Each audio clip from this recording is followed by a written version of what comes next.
Welcome back.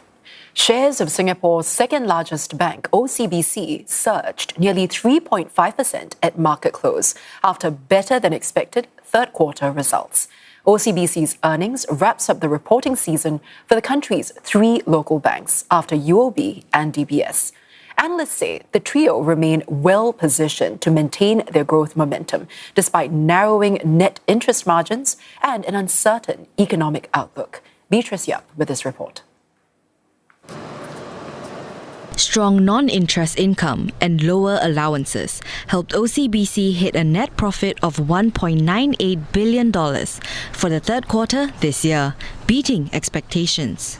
Group CEO Helen Wong says it's their strongest quarter this year and the second highest on record, though she noted challenges ahead. 2026 may see slower economic growth across various countries and geographies. And of course, trade policies can continue to shift. Geopolitical tensions are still there. That could have an implication on the demand and supply chains. For our key markets, but we do feel that the fundamentals remain resilient, and we are positive on the mid to longer term growth prospects as well.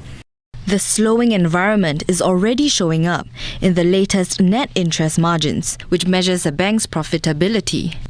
Across the board, NIMs declined, OCBC's falling the most at 34 basis points, while UOB's margin is the lowest at 1.82%. The US Federal Reserve's expected rate cuts are also adding pressure. But it's not all bad news. You will still see some margin downside, but I think it won't be as large as what we have seen, given the domestic interest rates coming off for most of this year. On the other hand, lower interest rate means that it will encourage overall credit growth, so loan growth coming through. Other bright spots include investment banking, insurance income, and wealth management, given the growing assets under management or AUM in the region. All the banks' AUMs, they are growing because of liquidity inflows, and their invested asset proportion is also increasing because the strong capital market performance has attracted people to relocate their funds from time deposits to investment products. As for who's best positioned to capture the upside, analysts say it's DBS with OCBC a close second.